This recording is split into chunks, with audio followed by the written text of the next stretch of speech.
जय श्री कृष्ण। आज हम एक ऐसे दिव्य ग्रंथ का अध्ययन करने जा रहे हैं जो केवल धार्मिक पुस्तक ही नहीं बल्कि जीवन को सही दिशा देने वाला मार्गदर्शक है, भगवद गीता। भगवद गीता हमें सिखाती है कि जीवन में कर्तव्य क्या है, धर्म क्या है और कठिन परिस्थितियों में सही निर्णय कैसे लेना चाहिए। महाभारत के युद्ध भूमि कुरुक्षेत्र में जब अर्जुन अपने कर्तव्य को लेकर भ्रम और दुख में डूब गए थे, तब भगवान श्री कृष्ण ने उन्हें जो दिव्य ज्ञान दिया, वही ज्ञान भगवद गीता के रूप में हमारे सामने है। यह ज्ञान केवल उस समय के लिए नहीं था, बल्कि आज के जीवन में भी उतना ही महत्वपूर्ण और उपयोगी है। गीता हमें सिखाती है कि हमें अपने कर्म को निष्ठा से करना चाहिए और परिणाम की चिंता भगवान पर छोड़ देनी चाहिए। आइए श्रद्धा, शांति और एकाग्र मन के साथ भगवद गीता के इस पवित्र ज्ञान को सुनने और समझने का प्रयास करें। श्रीमद् भगवद गीता के पहले अध्याय का महात्म्य। श्री पार्वती जी ने कहा, भगवान आप सब तत्वों के ज्ञाता हैं। आपकी कृपा से मुझे श्री विष्णु संबंधी नाना प्रकार के धर्म सुनने को मिले जो समस्त लोक का उद्धार करने वाले हैं। देवेश, अब मैं गीता का महात्म्य सुनना चाहती हूँ, जिसका श्रवण करने से श्री हरि में भक्ति बढ़ती है। श्री महादेव जी बोले, जिनका श्री विग्रह अलसी के फूल की भांति श्याम वर्ण का है, पक्षीराज गरुड़ ही जिनके वाहन हैं, जो अपनी महिमा से कभी च्युत नहीं होते तथा शेषनाग की सैया पर शयन करते हैं, उन भगवान महाविष्णु की हम उपासना करते हैं। एक समय की बात है, मूर दैत्य के नाशक भगवान विष्णु शेषनाग के रमणीय आसन पर सुखपूर्वक विराजमान थे। उस समय समस्त लोगों को आनंद देने वाली भगवती श्री महालक्ष्मी ने आदर पूर्वक प्रश्न किया, भगवान आप संपूर्ण जगत का पालन करते हुए भी अपने ऐश्वर्य के प्रति उदासीन से होकर जो इस क्षीर सागर में नींद ले रहे हैं, इसका क्या कारण है? तब श्री भगवान बोले, सुमुखी, मैं नींद नहीं लेता हूँ, अपितु तत्व का अनुसरण करने वाली अंतर्दृष्टि के द्वारा अपने ही महेश्वर तेज का साक्षात्कार कर रहा हूँ। देवी, यह वही तेज है जिसका योगी पुरुष कुशाग्र बुद्धि के द्वारा अपने अंतःकरण में दर्शन करते हैं तथा जिसे मीमांसक विद्वान वेदों का सार तत्व निश्चित करते हैं। वह महेश्वर तेज एक अजर प्रकाश स्वरूप आत्मरूप, रोग शोक से रहित अखंड आनंद का पुंज, निष्पंद तथा द्वैत रहित है। इस जगत का जीवन उसी के अधीन है, मैं उसी का अनुभव करता हूँ। देवेश्वरी, यही कारण है कि मैं तुम्हें नींद लेता सा प्रतीत हो रहा हूँ। श्री लक्ष्मी जी ने कहा, भगवान आप ही योगी पुरुषों के ध्येय हैं।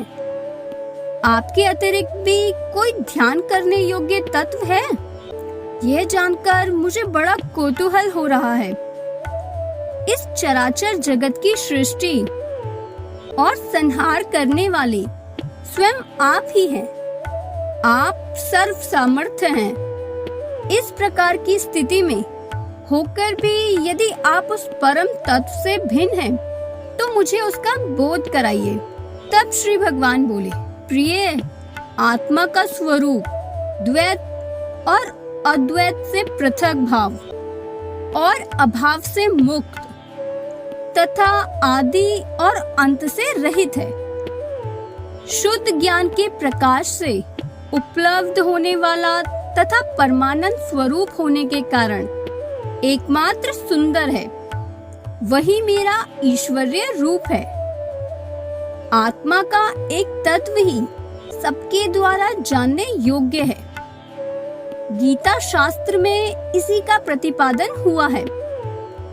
अमित तेजस्वी भगवान श्री विष्णु के ये वचन सुनकर लक्ष्मी जी ने शंका की उपस्थिति करते हुए कहा, भगवान, यदि आपका स्वरूप स्वयं परमानंद में और मन वाणी की पहुंच के बाहर है, तो गीता कैसे उसका बोध कराती है? मेरे इस संदेह का आप निवारण कीजिए। तब श्री भगवान बोले, सुंदरी सुनो, मैं गीता में अपनी स्थिति का वर्णन करता हूँ। क्रमशः 5 अध्यायों को तुम 5 मुख जानो, 10 अध्यायों को 10 भुजाएं और 1 अध्याय को उदर और 2 अध्यायों को दोनों चरण कमल जानो। इस प्रकार ये 18 अध्यायों को वाण्मय ईश्वरीय मूर्ति ही समझना चाहिए। ये ज्ञान मात्र से ही महान पातकों का नाश करने वाली है। जो उत्तम बुद्धि वाला हो, गीता के 1 या आधे अध्याय का अथवा 1 आधे या चौथाई श्लोक का भी प्रतिदिन अभ्यास करता है, वह सुशर्मा के समान मुक्त हो जाता है। श्री लक्ष्मी जी ने कहा, देव, सुशर्मा कौन था, किस जाति का था और किस कारण से उसकी मुक्ति हुई? तब श्री भगवान बोले, प्रिय, सुशर्मा बड़ी खोटी बुद्धि का मनुष्य था। पापियों का तो वह शिरोमणि ही था। उसका जन्म वैदिक ज्ञान से शून्य एवं क्रूरता पूर्ण कर्म करने वाले ब्राह्मणों के कुल में हुआ था। वह न ध्यान करता था, न जप, न होम करता था, न अतिथियों का सत्कार। वह लंपट होने के कारण सदा विषयों के सेवन में ही आसक्त रहता था। हल जोतता और पत्ते बेचकर जीविका चलाता था। उसे मदिरा पीने का व्यसन था तथा वह मांस भी खाया करता था। इस प्रकार उसने अपने जीवन का दीर्घ काल व्यतीत कर दिया। एक दिन मूढ़ बुद्धि सुशर्मा पत्ते लाने के लिए किसी ऋषि की वाटिका में घूम रहा था। इसी बीच में काल रूपधारी काले सांप ने उसे ढस लिया। सुशर्मा की मृत्यु हो गई।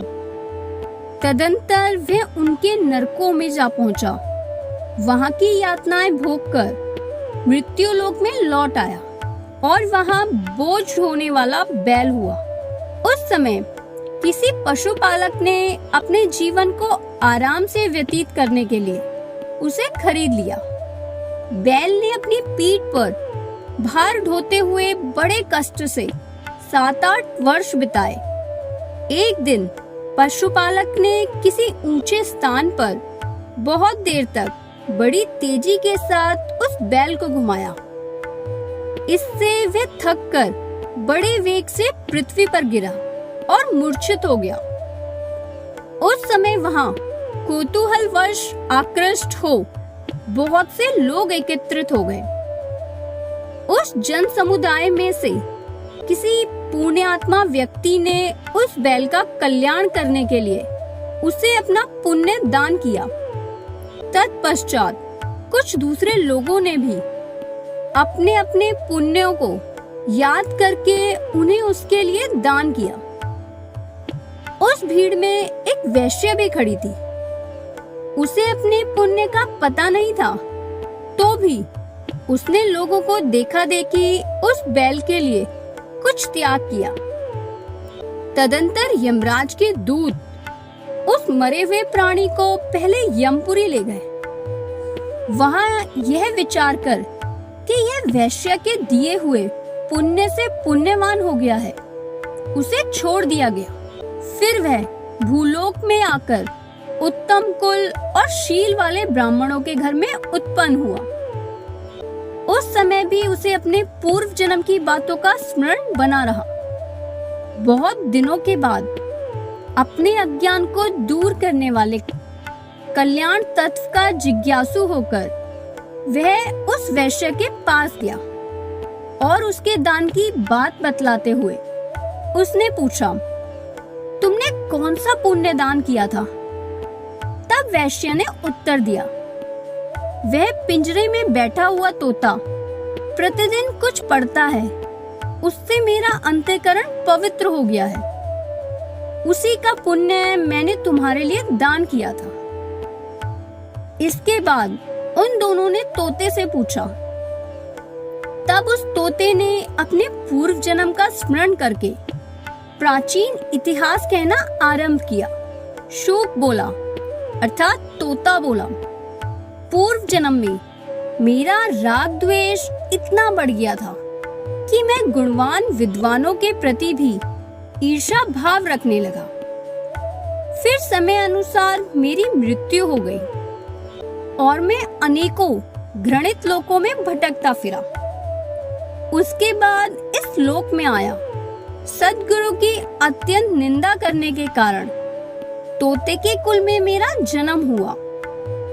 पापी होने के कारण छोटी अवस्था में ही मेरे माता पिता से वियोग हो गया। एक दिन मैं ग्रीष्म ऋतु में तपे हुए मार्ग पर खड़ा था। वहां से कुछ श्रेष्ठ मुनि मुझे उठा लाए और महात्माओं के आश्रम के भीतर एक पिंजरे में उन्होंने मुझे डाल दिया। वहीं मुझे पढ़ाया गया। ऋषियों के बालक बड़े आदर के साथ गीता के प्रथम अध्याय की आवृत्ति करते थे। उन्हीं से सुनकर मैं भी बारंबार पाठ करने लगा। इसी बीच में एक चोरी करने वाले बहेलिये ने मुझे वहां से चुरा लिया।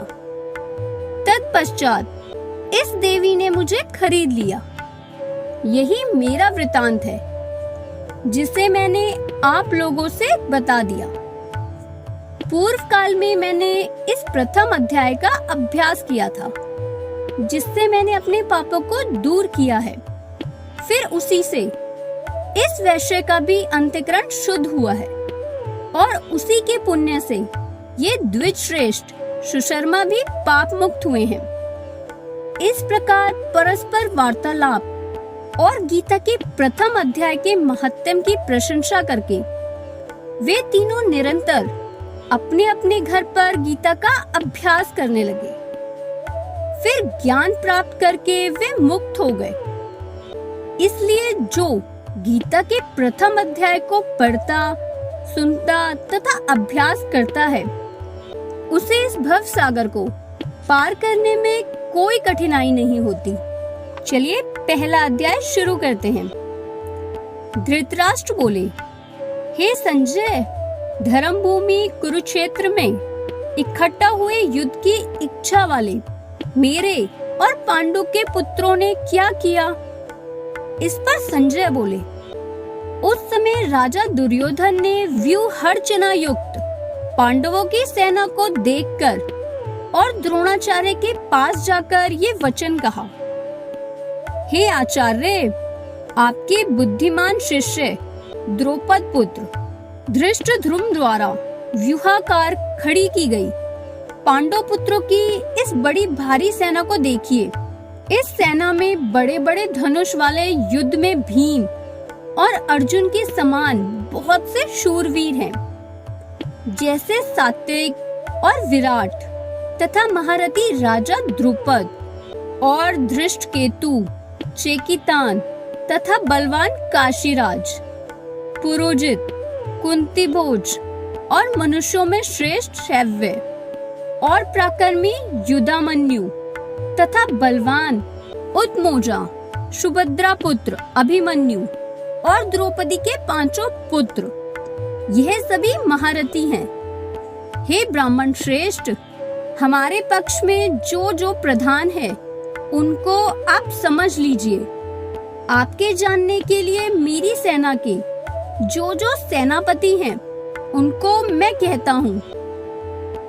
एक तो स्वयं आप और पितामह भीष्म तथा कर्ण और संग्राम विजयी कृपाचार्य तथा वैसे ही अश्वत्थामा, विकर्ण और सोमदत्त का पुत्र भूरिश्रवा तथा और भी बहुत से शूरवीर अनेक प्रकार के शस्त्र अस्त्रों से युक्त, मेरे लिए जीवन की आशा को त्यागने वाले सबके सब युद्ध में चतुर हैं। भीष्म पितामह द्वारा रक्षित हमारी वह सेना सब प्रकार से अजय है और भीम द्वारा रक्षित इन लोगों की यह सेना जीतने में सुगम है। इसलिए सब मोर्चों पर अपनी अपनी जगह स्थित रहते हुए आप लोग सबके सब ही निसंदेह भीष्म पितामह की ही सब ओर से रक्षा करें। इस प्रकार द्रोणाचार्य से कहते हुए दुर्योधन के वचनों को सुनकर कौरवों में बड़े प्रतापी पितामह भीष्म ने उस दुर्योधन के हृदय में हर्ष उत्पन्न करते हुए उच्च स्वर से सिंह की नाद के समान गरजकर शंख बजाया। उसके उपरांत शंख और नगारे तथा ढोल, मृदंग और नरसिंह आदि बाजे एक साथ ही बजे। उनका वह शब्द बड़ा भयंकर हुआ।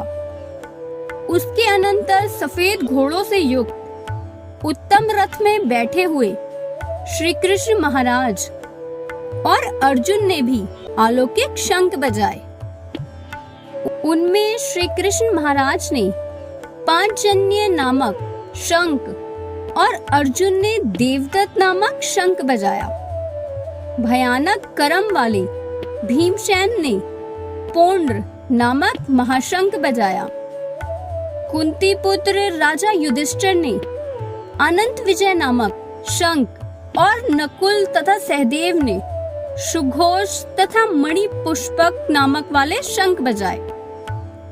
श्रेष्ठ धनुष वाले काशीराज और महारथी शिंखड़ी और धृष्टद्युम्न तथा राजा विराट और अजय सात्यकी तथा राजा द्रुपद और द्रौपदी के पांचों पुत्र और बड़ी भुजा वाले सुभद्रा पुत्र अभिमन्यु, इन सब ने हे राजन अलग अलग शंख बजाए और उस भयानक शब्द ने आकाश और पृथ्वी को भी शब्दायन करते हुए धृतराष्ट्र पुत्रों के हृदय विदीर्ण कर दिए। हे राजन, उसके उपरांत कपिध्वज अर्जुन ने खड़े हुए धृतराष्ट्र पुत्रों को देखकर उस शस्त्र चलने की तैयारी के समय धनुष उठाकर श्री कृष्ण महाराज से ये वचन कहे, हे अच्युत, मेरे रथ को दोनों सेनाओं के बीच में खड़ा करिए। जब तक मैं इन स्थिति में युद्ध की कामना वालों को अच्छी प्रकार देख लूं कि इस युद्ध रूप व्यापार में मुझे किन किन के साथ युद्ध करना योग्य है। दुर्बुद्धि दुर्योधन का युद्ध में कल्याण चाहने वाले जो ये राजा लोग इस सेना में आए हैं, उन युद्ध करने वालों को मैं देखूंगा। संजय बोले, हे धृतराष्ट्र, अर्जुन द्वारा इस प्रकार कहे हुए महाराज श्री कृष्ण चंद्र ने दोनों सेनाओं के बीच में भीष्म और द्रोणाचार्य के सामने और संपूर्ण राजाओं के सामने उत्तम रथ को खड़ा करके ऐसा कहा, हे पार्थ, इन इकट्ठा हुए कौरवों को देख। उसके उपरांत पृथा पुत्र अर्जुन ने उन दोनों ही सेनाओं में स्थित हुए पिता के भाइयों को, पितामहों को, आचार्यों को, मामों को, भाइयों को, पुत्रों को, पौत्रों को तथा मित्रों को, ससुरों को और सुहृदों को भी देखा। इस प्रकार उन खड़े हुए संपूर्ण बंधुओं को देखकर वे अत्यंत करुणा से युक्त हुए।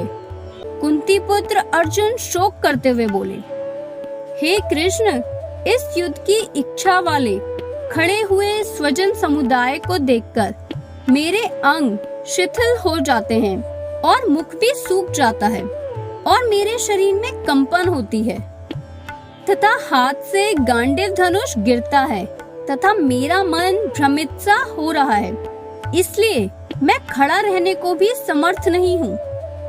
हे केशव, लक्षणों को भी विपरीत ही देखता हूँ तथा युद्ध में अपने कुल को मारकर कल्याण भी नहीं देखता। हे कृष्ण, मैं विजय नहीं चाहता और राज्य तथा सुखों को भी नहीं चाहता। हे गोविंद, हमें राज्य से क्या प्रयोजन है अथवा भोगों से और जीवन से भी क्या प्रयोजन है, क्योंकि हमें जिनके लिए राज्य, भोग और सुखाधिक इच्छित है, वे ही ये सब धन और जीवन की आशा को त्याग कर युद्ध में खड़े हैं, जो कि गुरुजन, ताऊ, चाचे, लड़के और वैसे ही दादा, मामा, ससुर, पोते, साले और भी संबंधी लोग हैं। इसलिए हे मधुसूदन, मुझे मारने पर भी अथवा 3 लोक के राज्य के लिए भी मैं इन सबको मानना नहीं चाहता। फिर पृथ्वी के लिए तो कहना ही क्या है। हे जनार्दन, धृतराष्ट्र के पुत्रों को मारकर हमें क्या प्रसन्नता होगी? इन आत्याइयों को मारकर तो हमें पाप ही लगेगा। हे माधव, अपने बांधव धृतराष्ट्र के पुत्रों को मारने के लिए हम योग्य नहीं हैं, क्योंकि अपने कुटुंब को मारकर हम कैसे सुखी होंगे। यद्यपि लोभ से भ्रष्टचित हुए ये लोग कुल के नाश कर दोषों को और मित्रों के साथ विरोध करने में पाप को नहीं देखते हैं, परंतु हे जनार्दन, कुल के नाश करने से होते हुए दोष को जानने वाले हम लोगों को इस पाप से हटने के लिए क्यों नहीं विचार करना चाहिए? क्योंकि कुल के नाश होने से सनातन कुल धर्म नष्ट हो जाते हैं। धर्म के नाश होने से संपूर्ण कुल को पाप भी बहुत दबा लेता है तथा हे कृष्ण, पाप के अधिक बढ़ जाने से कुल की स्त्रियां दूषित हो जाती हैं और हे कृष्ण, स्त्रियों के दूषित होने पर वर्ण संकर उत्पन्न होता है और वे वर्ण संकर कुल घातियों को और कुल को नरक में ले जाने के लिए होता है।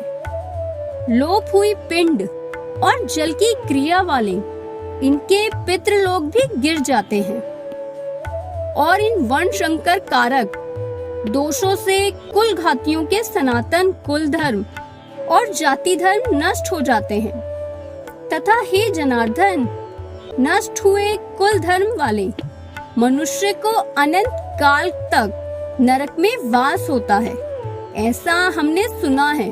अहो शोक है कि हम लोग बुद्धिमान होकर भी महान पाप करने को तैयार हुए हैं। संजय बोले, रणभूमि में शोक से उद्विग्न मन वाले अर्जुन इस प्रकार कहकर बाण सहित धनुष को त्याग कर रथ के पिछले भाग में बैठ गए। श्रीमद् भागवत का पहला अध्याय यही संपूर्ण।